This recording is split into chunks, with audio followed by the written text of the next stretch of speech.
બોલો સદગુરુદેવની જય.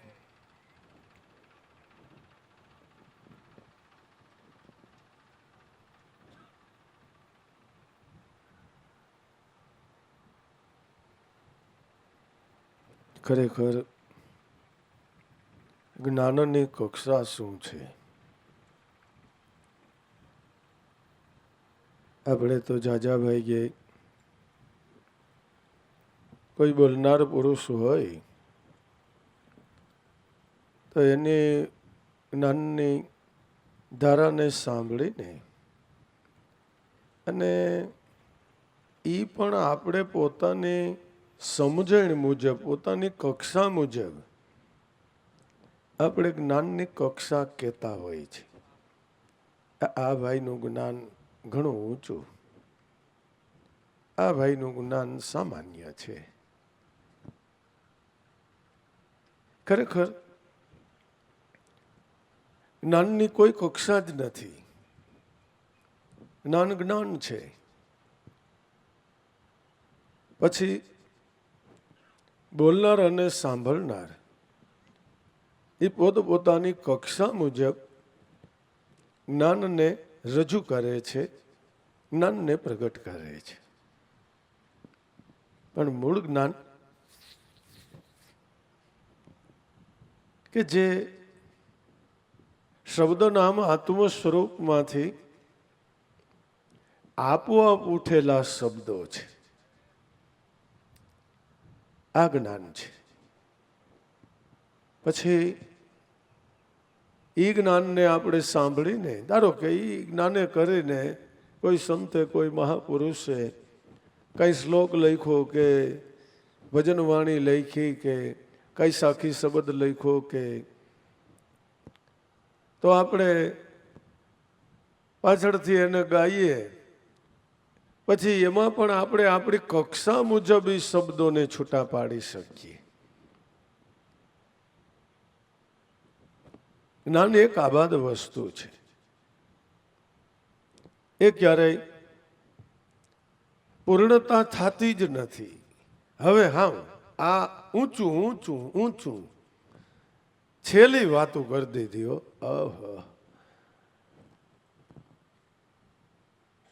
જ્ઞાનની કક્ષા અમાપ છે, અગાધ છે. એટલું ખરું કે બોલનાર કે સાંભળનારનું મન જેવા ભાવે જિજ્ઞાસુવંત બન્યું છે, એટલું જ્ઞાન એની અંદરથી સ્વાભાવિકપણે પ્રગટે છે. કક્ષાથી વિશેષ કોઈથી કંઈ થઈ શકતું નથી. નહીં. આ પછી એક બીજો રાહ છે એવો કે ભાઈ ક્યાંકથી વાંચીને આપણે યાદ રાખી લઈને, કોઈનું બોલેલું યાદ રાખી લઈને અને આપણે એ જ્ઞાનને કથા કરીએ. પણ એ તો બધી ભાડે લીધેલી વસ્તુ છે. એ તો એક કોઈ પણની આપણે એક નકલ કરી કહેવાય. અને એવું કહેવાય છે કે નકલને અકલ ન હોય, અને અકલ ન હોય એટલે નકલ કરવી પડતી હોય. જ્ઞાન તો કેવળ જ્ઞાન છે. એની અંદર સાધકનું મન કેવા ભાવથી એનું સેવન કરે છે, એવા ભાવથી એને જ્ઞાનની પુષ્ટિ થાય છે. ખરેખર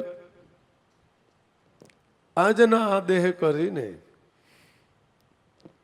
જો એ અવસ્થાને પ્રાપ્ત કરવી હોય તો ગુરુએ આપણને એ ગમ આપેલી છે, એ અનુભવ આપણને આપેલો છે. ગુરુએ આપણને જે શબ્દ બતાવ્યો છે, જે વચન આપ્યું છે, જે મહામંત્ર આપ્યો છે, એ જ પોતે જ્ઞાનરૂપ છે. એનું ચિંતન, એનું મનન, એનો નિધિધ્યાસ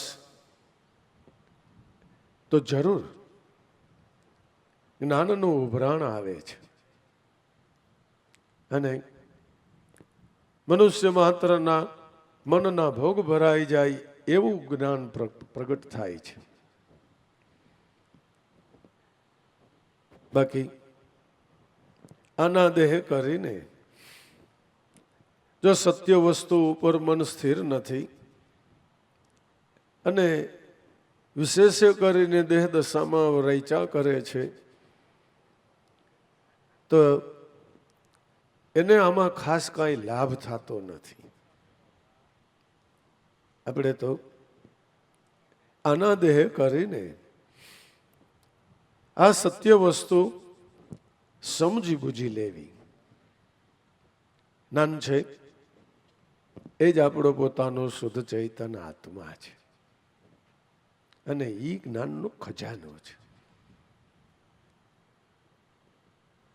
એ જ્ઞાને કરીને ખરેખર જીવના જન્મ પ્રતિ જન્મના ભોગ ભરાઈ જાય છે. મન બિચારું પ્રયત્ન તો ઘણા કરે છે પણ થોડીક સમજણમાં ખામી હોય એટલે એને પૂર્ણ લાભ મળતો નથી. એ સમજવા બુજવા માટે જ આપણે વારે ઘડીએ પ્રગટ સંતો મહાપુરુષોનો સમાગમ કરીએ છીએ, સત્સંગ કરીએ છીએ. આ કોણ છે ને ક્યાં છે એ જ આપણા પોતાના ઘટ મંદિરની અંદર જ્ઞાન સ્વરૂપ નામ આત્મા રૂપે બિરાજમાન છે. પણ ક્યાં ઢૂંઢે મન મસ્ત હુઆ બિન ક્યાં ઢૂંઢે. એને પામવો તો એના માટે તારા મનની મસ્તી જોઈ. અને જીવડ બાબાએ કીધું ને કે 84 વર્ષ તુને ભલે શિકાર ખેલા ઉનકા ધોખા નાઈ, પણ એક શ્વાસ અને ઉશ્વાસ હાલે તારી દેહમાં એની કરી લેને ઓળખાણ. એ મારા મન મસ્તાના, એ મારા દિલ દીવાના, આ માટે લેને હરિના ગુણ ગાઈ. મન મસ્તાનો બનવો જોઈએ. દેહ અવસ્થા એક જુદી વાત છે પણ મનની અવસ્થા દ્રઢ હોવી જોઈએ, નક્કીપણાથી હોવી જોઈએ. હે ઘટ ભીતર નહીં હે દુરા, ક્યું ખાવે ખાલી ખત્તા. ભ્રમણા में नित भ्रमण भमत है पुस्तक पाना क्या चूथे. क्या ढूंढे मन मस्त हुआ बिन क्या ढूंढे. હે ઘટ ભીતર, એ સ્વરૂપ તો તારા ઘટ મંદિરમાં છે જ નહીં હે દુરા, તારાથી જુદું જ નથી. તારું સ્વરૂપ જ તે છે. તું ક્યું ખાવે ખાલી ખત્તા. ખત્તા ખાવાનું કારણ એટલું જ છે કે પોતે પોતાને વિસરી ચૂક્યો છે, પોતે પોતાને જાણતો નથી. ડખો તો બધો એટલે ઊભો થયો છે. હા, મનની કડા કોઈ એટલે ઊભી થઈ છે. જાણપણું મળી ગયું એટલે મન ઠરીને ઠામ થઈ ગયું. પછી દેહ માથે લોટ લોઢાઈ જાય કે આ દેહ કરીને કાંઈ આવરણના મોટા ઝાપટા જ પડ્યા કરે, પણ છતાંય એના મનની સ્થિતિમાં કઈ ફેર ન પડે. નહીં, ભૂલી જવાનું કારણ શું છે કે મન બિચારું અનંત જન્મના જડપણાના સંગે કરીને દેહને પોતાનું સ્વરૂપ માની બેઠું છે. આ એની ભૂલને કાઢવા માટે થઈને ગુરુ આપણી પાસે ચૈતન્યનો પાઠ ભણાવે છે અને નક્કી કરાવે છે કે તું દેહ નથી, દ્રષ્ટા તેનો. આ તને બ્રહ્મ જ્ઞાને સમજાશે કે શુદ્ધ ચૈતન્ય છો તું પોતે બ્રહ્મ સ્વરૂપી, પણ આ કોઈ સદગુરુ દ્વારા જણાશે.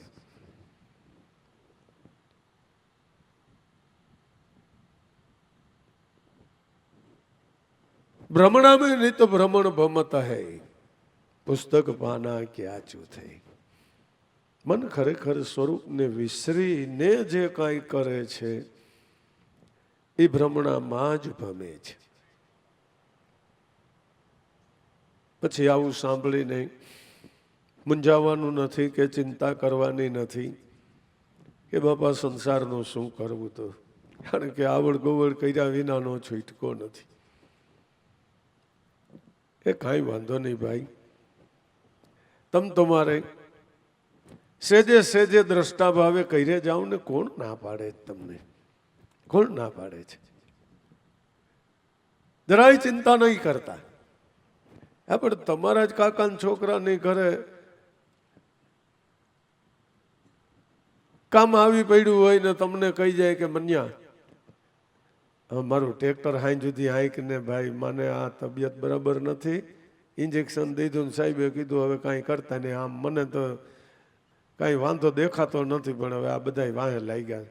લાઈને ભાઈ હા કહી દઉં એમાં હું? એનું તમને જરાય ભાર નથી, જરાય વરગણ નથી. એક દ્રષ્ટા ભાવે તમે જઈને કામ કરી આવ્યા. બસ આપણે દરેક કામ એમ કરવા છે. ખરેખર આના દેહ કરીને આ સર્વે ભ્રમણામાંથી છૂટી જવું હોય તો થોડીક મનની કેળવણી, બીજું કાંઈ નહીં, થોડીક મનની કેળવણી. કોઈ કાર્ય પડતું મૂકવું નથી, છોડી દેવું નથી, અમુકનું આબેહૂબ કરવું છે, એકદમ રાઈટ કરવું છે. કારણ કે આપણે પોતે જો એમ કરી બતાવશું તો આપણા સંતાનોમાં, આપણા કુટુંબમાં, આપણા પરિવારમાં સ્વાભાવિકપણે એ બધાને સંસ્કારો પ્રાપ્ત થાય છે, સ્વાભાવિકપણે થાય છે. ભ્રમણા में नित भ्रमण भमत है, પુસ્તક પાના ક્યાં ચૂથે. એલા ભાઈ, ખરેખર તમે એકનું એક ધોરણ ભણ્યા કરો તો હોશિયાર કેવાઓ? એકનું એક ધોરણ ભણ્યા કરવાનું, એમાં પાસ થાવ. પાસ થવું એટલે કે રામાયણ વાંચતા વાંચતા કે સાંભળતા સાંભળતા આપણને સાંભળવામાં આવ્યું કે વાંચવામાં આવ્યું કે રામાયણ એમ કહે છે કે સોહમ સુમિ ઇતિવ્રતિ અખંડા દીપશિખા સોય પરમ પ્રચંડા આત્મ અનુભવ સુખ સો પ્રકાશા ભવ ભવના ભેદ બ્રહ્મ જ નાશા. તો હવે પાસ થવા માટે આપણે આનું ચિંતન કરવું પડે. એ સોહમ શું છે? એની અંદર મારે વૃત્તિ કેમ લગાડવી? એ સોહમ તારું પોતાનું સ્વરૂપ છે એમ ગુરુએ તને કીધું છે. વૃત્તિ કેમ લગાડવી? તો શ્વાસોશ્વાસના સમરણ રૂપી તને સુંદર પ્રયત્ન રૂપી આ ઉપાય બતાવ્યો છે. તો તારા ઘટની અંદર એક જ્ઞાન વાળનો ઉદય થાય છે. તને પોતાને ખ્યાલ આવશે કે મારું સ્વરૂપ એ જ સોહમ પદ ભયતે છે. પછી આ સોહમ થકી અહંગ સ્વરૂપનો અનુભવ તું પ્રાપ્ત કરી શકે છે.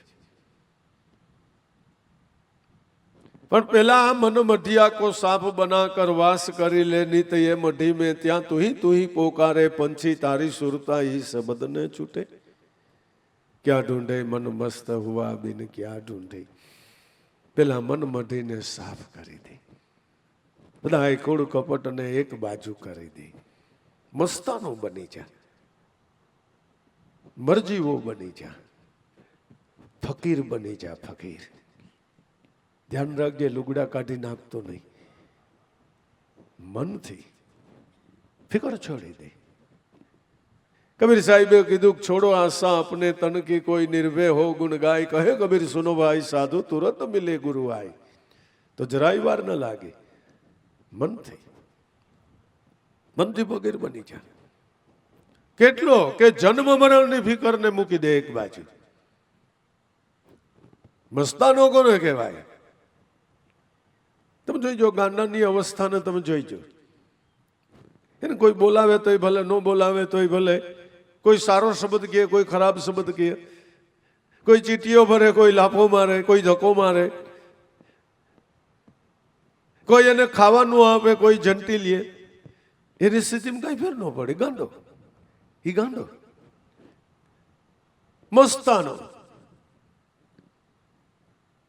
જો એમ મન મસ્તાનો બને તો આ જગત દ્રષ્ટા બની જાય પોતાનું મન જગતની અંદર દ્રષ્ટા રૂપ પ્રાપ્ત કરી લે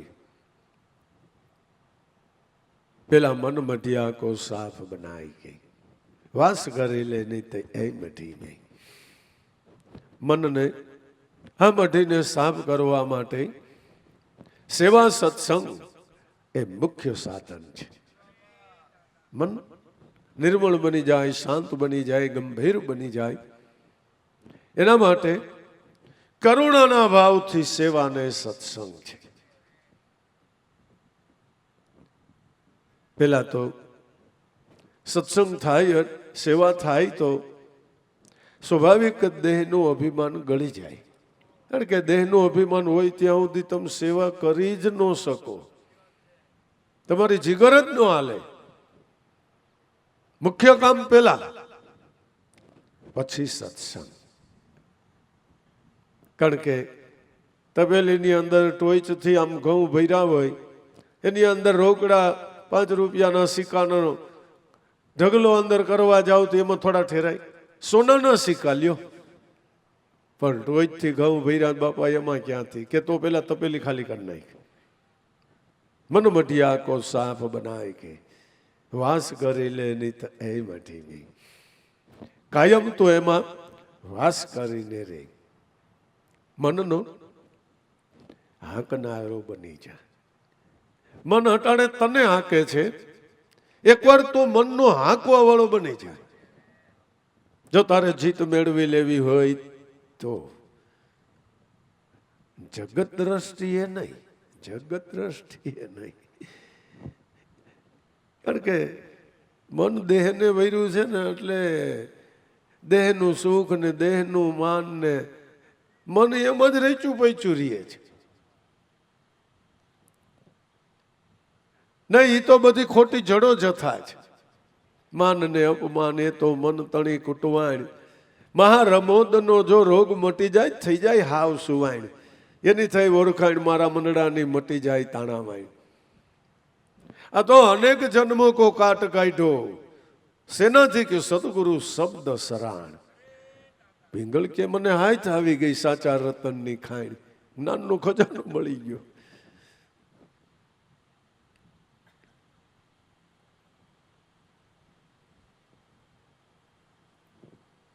मन वाहन पर बेसे कोई विरला और नरकी बलिहारी है मन આપણને હાકે એમ નહીં મનને આપણે ચલાવીએ વાસ કરી લે નહીં તો એ મઢી નહીં તો ન્યા હવે તુહી પોકારે પંછી તો ન્યા ઠેઈ પર તુહી નામ સોહમ શબ્દની ટંકસાળ પડ્યા જ કરે છે પણ તારી સુરતા ઈ શબ્દને છૂટે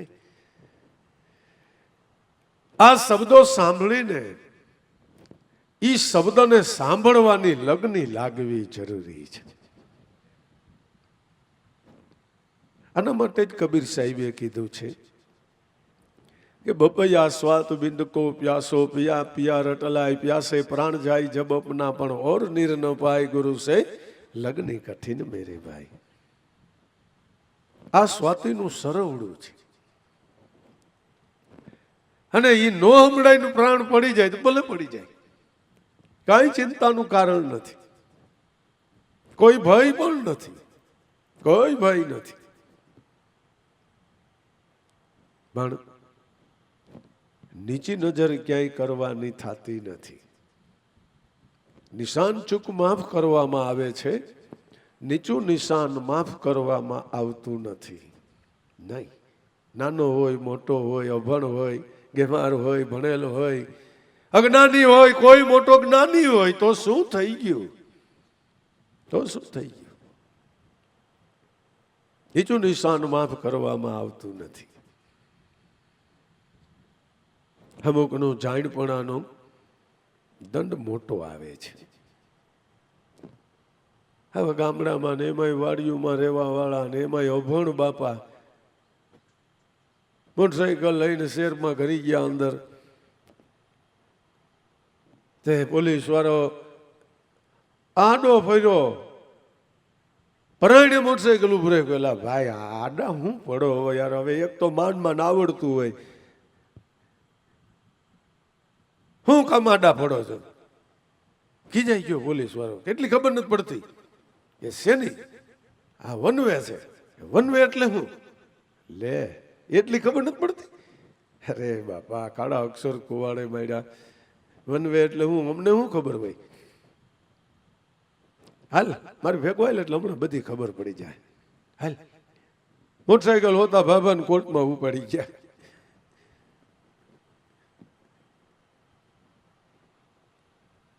કઠડામ કડા કરી દીધા. જજે પૂછ્યું જમાદારને, એ જમાદાર આ ભાઈ ને બાપાને શું લઈ આવ્યા છો? કે સાહેબ આ બાપા વનવેમાં ઘરી ગયા, ઊભા રાખતા હતા, ઊભા રહેતા નહોતા અને પાછા મને ખીજાતા હતા. જજે જોયું કે ગામડાના માણસ છે, વૃદ્ધ છે, આમ ચહેરો જોતા એવું લાગે છે કે કાંઈ કપટ તો નથી જઈને. એટલે પૂછ્યું, હે બાપા પહેલી વાર આ શહેરમાં આવ્યા છો?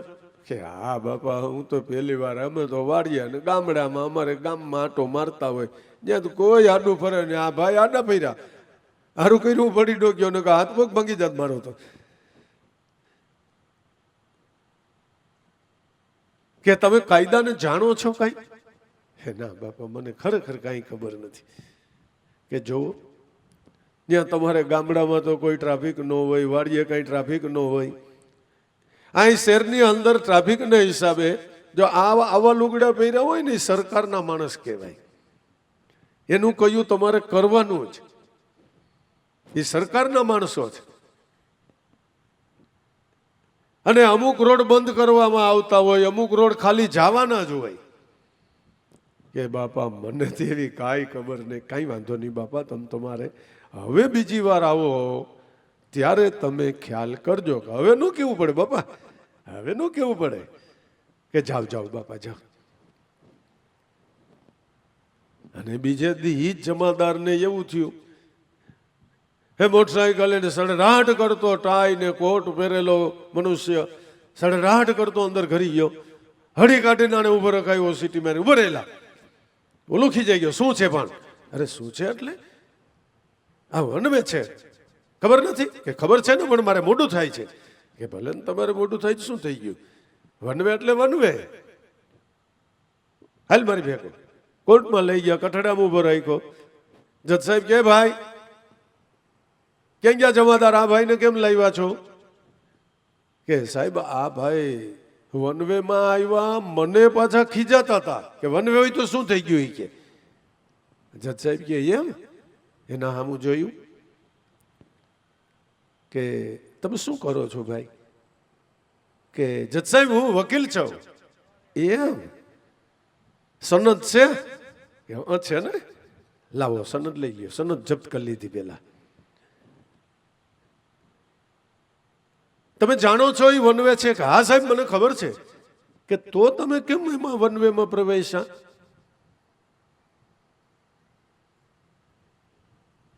જજ સાહેબે 1440 રૂપિયાનો દંડ કર્યો. 50 રૂપિયાથી 1440 સુધીનો જોગવાઈ હોય એમાં. 1440 નો ઠોકો. અને એવી માથે દંડ કર્યો કે આ કોર્ટ 5:30 વાગ્યા સુધી પૂરી થાય ત્યાં સુધી કઠડામાં તમે ઉભા રહ્યો. જજ સાહેબ અંદર ઓફિસમાં ચા પાણી કરવા ગયા તો ઓલા જમાદાર વાહમાં આવી ગયા. સાહેબને મળીને કે સાહેબ ઓલો ગામડાનો ભોથો એને તમે ભલામણા એમને જવા દીધો, અને આ તો કોર્ટ એટલે આપણી આઈટમ કહેવાય ને. આને બિચારાને તમે 1440 હાઈ સુધી ભૂંડો લગાવ્યો. કે જમાદાર એમાં એવું છે કે ઓલા ગામડાના બાપા તો કાંઈ જાણતા નહોતા, એને કાયદાની કઈ ખબર નહોતી, એને દંડ કેમ મારે કરવો? અને આ તો કાયદાને જાણનાર વકીલની ડિગ્રી લઈને બેઠો છે, એને ડબલ દંડ મારે દેવો પડે. કારણ કે તો જ કાયદો છે એવું એક નક્કીપણું થાય. એ જાણપણાના દંડ ડબલ છે, જાણપણું છે એના દંડ ડબલ છે. મન મઢિયા કો સાફ બના કર વાસ કરી લે નિત એ મઢી में, તો જો ભાઈ ત્યાં તો એક તું ही સોહમ સોહમ શબ્દ ઉઠે. તારી સુરતા ઈ શબ્દ ને છૂટે. બસ તું બપૈયો બની જા, મન મસ્તાનો બની જા, તો તારું કામ થઈ જાય. એમાં શું વળી નવીન છે? એલા તમે આપણે ગામડામાં રહી, આપણને બોલતાય હરખું આવડે નહીં, હરખું હાલતા આવડે નહીં, હરખું બેહતા આવડે નહીં. અને મળો આપણે ત્યાં જન્મેલા છોકરાઓ કોઈ ડોક્ટર થઈ ગયા, કોઈ વકીલ થઈ ગયા, કોઈ એન્જિનિયર થઈ ગયા, કોઈ વૈજ્ઞાનિક બની ગયા કે નહીં? આમાં વળી શું મોટી વાત છે? ક્યાંય ગોતવા જાતો નહીં, ક્યાંય ખત્તા ખાતો નહીં. ઘટમાં ઠાકર, ઘટમાં પૂજા, ઘટમાં ખોરણ હાર વસે, ઘટમાં આરતી બાજે હોની તારી સુરતી. દમદમ કોઈ આ અવસરને લૂંટે. ઘટમાં ઠાકર ને ઘટમાં જ પૂજા. જેને મન ખોડી રહ્યું છે એ પણ ઘટમાં જ, ખોડનારું મન પણ ઘટમાં જ, અને ભાવરૂપી પૂજાપો પણ ઘટમાં જ. કોઈ વસ્તુ પદાર્થની જરૂર નથી. નહીં. અને જો મન કાંઈ ચાડે ચડ્યું, ભજન ન થાય. નહીં. એક ગાડલી સીવડાવી ને એટલે કાર્યક્રમ પૂરો થઈ ગયો.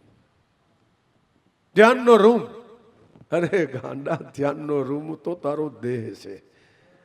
એની મેલીપા બેહીને તારે ધ્યાન કરવાનું. કોઈ રૂમની આરે તારે શું લેવા દેવા છે?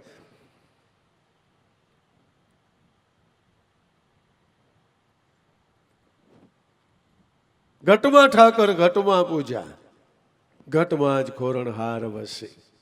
પૂજાપો તારા હૃદયની અંદર ભાવરૂપી પડ્યો છે. તૈયારી કરી લે, ભાવને જગાડી લે. અનન્ય ભાવથી, શ્રદ્ધાથી, વિશ્વાસથી પૂજાના શ્વાસોશ્વાસનું સ્મરણ કરી લે. ઘટમાં જ આરતી બાજે હોનીશ, દમદમ એક એક શ્વાસે કોઈ આ અવસરને લૂંટે. ખરેખર હો, બાહિરમાં તો આપણે વગાડી તો વાગે, અહીંયા તો કરબીન વાજા વાગે. નહીં કોઈ તાર જંતર કો, ત્યાં હાથ નથી ને વાગ્યા કરે ને તાર વગરના તંબુરા વાગે. લે, ત્યાં તાર વગરનો તંબુરો વાગે, કાંઈ નથી ત્યાં. અને અનહદ નાદના ગુંજારો ઉઠા જ કરે છે, ઉઠા જ કરે છે, ઉઠા જ કરે છે, ઉઠા જ કરે છે. એલા એક સારી રીતે રાગને જાણકાર, વગાડી જાણનાર એક તરજ ઉતારે, ત્યાં આપણા રૂવાડા બેઠા થઈ જાય. આ તો વગાડ્યું ને વાગ્યું ભાઈ, ઓલું એની મેળાએ વાગે, એની અંદર મન પોતે ખોવાઈ જાય. એક સારું બજાવવા વાળો, સારું તરજ ઉતારવા વાળો, અને સામે એવો તબલ છે. અને જો કોઈ મરમી માણા ભજન ગાતો હોય તો ભલામણા 1 કલાક, 2 કલાક, 4 કલાક, 5 કલાક, ક્યારેક આખો દિવસ આપણા હૃદયની અંદર એ શબ્દો રમણ કર્યા કરે. હાલતા હાલતા માથું ડોલાઈ જાય, હાલતા હાલતા હાથથી આમ જરાક થઈ જાય, હાલતા હાલતા એનો શબ્દ એકાદો આપણાથી બોલાઈ જાય. એટલી બધી અસર એની થઈ જાય. આપણા હૃદયની અંદર, આપણા મનની અંદર અંકિત થઈ જાય. આ તો વગાડ્યું ને વાગ્યું, ઓલું જો સંભળાણું તો ક્યારેય વિસરાતું જ નથી, વિસરી શકાતું નથી. કોણ વગાડે એ ખબર નથી. અને એ જ એ નરની મોટી હેરત છે. ખરેખર એ કારીગરનો એ મોટો કરિશ્મો છે. ઘટમાં આરતી બાજે હોનીશ, કોઈ દમ દમ એક એક શ્વાસે આ અવસરને લૂંટે. ક્યાં ઢૂંઢે મન મસ્ત હુઆ બિન ક્યાં ઢૂંઢે. શબ્દ સ્વરૂપી સોહમ નિજ આત્મા, કોઈ નિજાનંદ અનુભવે. મિટા દે ટેવ પર ઘર ભૂંડા લાભું, નિજ ઘર સોઈ ઢૂંઢે. શબ્દ સ્વરૂપે સોહમ આત્મા, આ ખજાનો ક્યાં પડ્યો છે? આ સ્વરૂપ ક્યાં છે? એ આપણા પોતાના આત્મ સ્વરૂપે, એટલે સોહમ શબ્દ સ્વરૂપે. કોઈ નિજના આનંદનો અનુભવ કરી જાણે, પોતાના જ સ્વરૂપમાંથી ઉઠતા આનંદને માણી જાણે. અહીંયા તો તાલવાલ ને તાસીરો ઘણોય સાંભળ્યો. હવે આની અંદર પણ એમ જ એક ધારો નાદ બ્રહ્મનો તાલ લાગેલો જ છે. સબકો બજત હૈ રણુકાર. મને ને તમને કે ગુરુના બાળકો પૂરતું જ કે નહીં, મનુષ્ય માત્ર માટે. સબકો બજત હૈ રણુકાર. પણ બજતા હૈ વો પુરાને પાર. મન બુદ્ધિથી પર છે, 3 ગુણથી પર છે, 25 પ્રકૃતિથી તે પર છે. જો આનાથી તમે પર થઈ શકતા હો, આનો સંગ તમે છોડી શકતા હો, તો તમારું કામ થઈ જાય. કેવી રીતે થઈ જાય બાપા એ કયો? કારણ કે આવું ઘણી વાર સાંભળ્યું ને અમારા હૃદયમાં ભાવ તો છે જ. તો તમારે દયાનંદના અનુભવે હાયલું જવું પડે કે મેં અલેખ્યા પીર પુરવના સતની જોડી મેં કાંધે ધરીને પી લીધો પ્યાલો હતી લગન કરી. 5 રંગ કા લિયા હે કપડા, સિલવ સંતોષના તાર ભરી. પ્રેમના પડકારે જોડી નીકળીને જોડી બની ગઈ ખરેખરી. 5 ભળિયા 25 મેળ્યું, 9 દરવાજા જોયા ફરી. 4 5 માહી ખેલે જુગટિયા, ઉनको મેલા મેં પર હરી. હવે તમે શું કહ્યું કે હવે ઓહંગ હચડા ને સોમ ચીપિયા વચન વિભૂતિમાં રહ્યો ભળી, એનાથી 10મે દ્વારે જઈને અલગ જગાવ્યો. તો એ સારા શેરમાં ખબર પડી. એક શબ્દ દીધો સાહેબે અલખ લીધો લગન કરી. દાસ દયાનંદ બ્રહ્માનંદ ચરણે 84 નો આવું ફરી.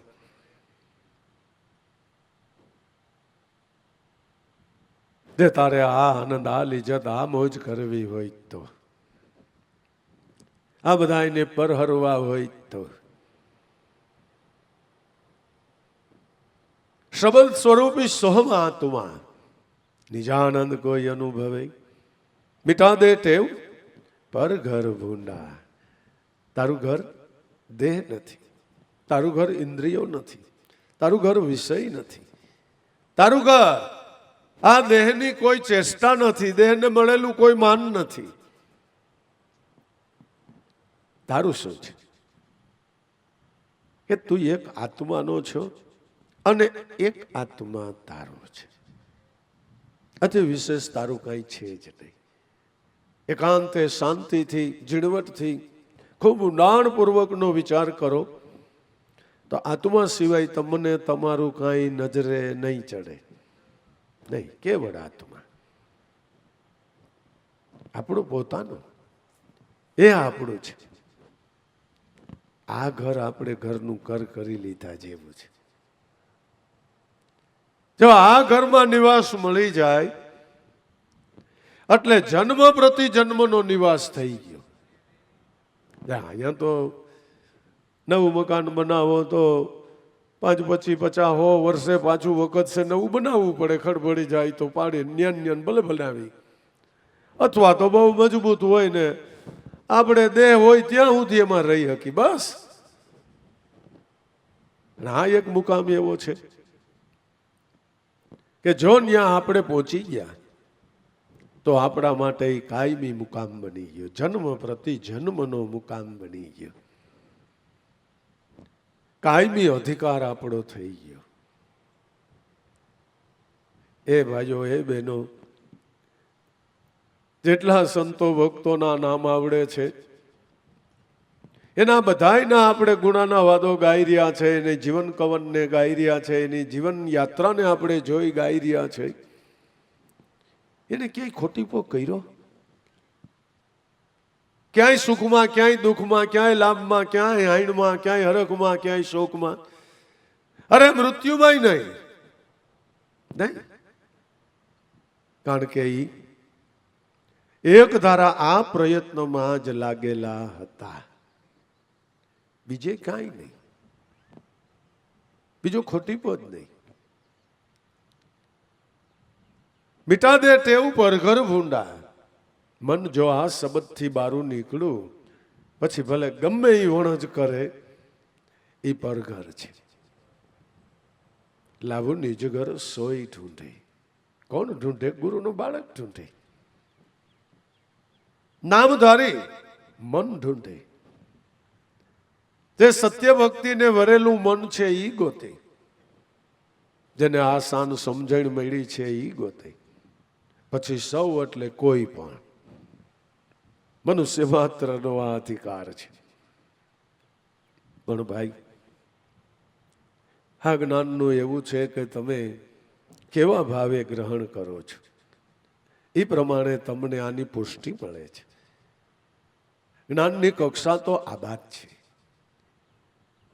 ભલે બોલનાર પણ પોતાની કક્ષા મુજબ જ એને કઈ રજૂ કરી શકે છે, સાંભળનાર પણ પોતાની કક્ષા પ્રમાણે જ એને ગ્રહણ કરી શકે છે. પણ વધારે વધારે ભાવ થકી વધારે વધારે જ્ઞાનનું ઘૂંટણ કરવામાં આવે તો કક્ષા આપણી વિશેષ બનતી જાય છે. પણ અન્યમાં ખ્યાલ ગયો તો આ ઘૂંટણ બંધ થઈ જાય. લેખાજોખા કરવામાં મન પડી ગયું તો રહી ગયું, તો રહી ગયું. આપણે તો પંથ કાપીએ જાવો છે. આપણે તો સમજવા માટે થઈને વિશેષ વિશેષ ગતિને પ્રાપ્ત કરવી છે. તો એના માટે આવા વિશેષ વિશેષ ભાવથી સત્સંગ કરો, સંત સમાગમ કરો. કુદરત તમારા હૃદયની અંદર આ ભાવ જગાડી ચૂક્યા છે. તમારી પાસે ભાવરૂપી મૂડી હવે આવી ગઈ છે. આ ભાવ થકી તમે મારા નાથનું ભજન કરો. હવે આપણે કંઈ ઘટતું નથી. દૃશ્ય દેહ છે કે છે બાપા, આ વાત છે. શ્વાસ ચાલે છે કે હા ચાલે છે. ગુરુ મળ્યા છે? હા બાપા ગુરુ મળ્યા છે. નામ પ્રાપ્ત છે? હા મારા નાથે દયા કરીને અર્પણ કર્યું છે. કે તો હવે તારે કંઈ ઘટતું નથી, તારે કંઈ ઘટતું નથી. બસ હવે કાલ કરતા આજ કરી લેજે, આજ કરતા અબ. આ શ્વાસ છે વાટના વટાવડા નીકળી જાય તો ફિર કરેગા કબ. હવે પર્યાન રહેવા દે. લોમ વિલોમ તર્ક વિતર્ક અને એક બાજુ મૂકી દે. શબ્દ અને ગુરુનો સંગ કરીને દાદા ઉગારામે કીધું કે તર્ક વિતર્ક મનના મેલી ગુરુ વચનને ધારો. નિષ્ફળ વ્રતિ જો કરજ જાણશો ગુરુમાં, માળાઓ મટી જાહે ભવનો ભટકારો. મનનો ભટકાર માત્ર મટી જાય, એકનો નહીં, જન્મ પ્રતિ જન્મનો ભટકાર એને લાગેલો છે. જ્યાં મન શાંત નથી થતું ને એનું આ કારણ છે. જન્મ પ્રતિ જન્મનો ભટકાર એને લાગુ પડેલો. બિચારું કરે હું એનો આમ જોવા જાય તો કાંઈ વાક નથી. પણ ખૂબ કરુણાના ભાવથી મનને જાણે રિહાઈ ગયેલું બાળક, એને જેમ આપણે વાલી વાલી કરી અને એને સમજાવીએ ને એવી રીતે આપણે આપણા મનની ખેવના કરવી પડે એમ છે. એટલે બાપા માનમાના જ્ઞાનનો પ્રાપ્ત કરાવનાર સંતો મહાપુરુષો મળ્યા છે. આવો સુંદર સંગ, આવો સુંદર યોગ થઈ ચૂક્યો છે, તો હવે કાંઈક થોડાક વિશેષ ભાવથી આને હાણો માણો કરવાનું હવે બધું પૂરું થઈ ગયું છે. ક્રિયા કરાવા કચ્છુ બેનાઈ સહજ મેં બયુજી કો પાયા મોહે આનંદ અદભુતાયા. કાંઈ કરવાનું નથી. હવે તો મારા નાથનું ભજન કરીને અનુભવ પ્રાપ્ત કરવાનો છે. સદગુરુદેવની જય.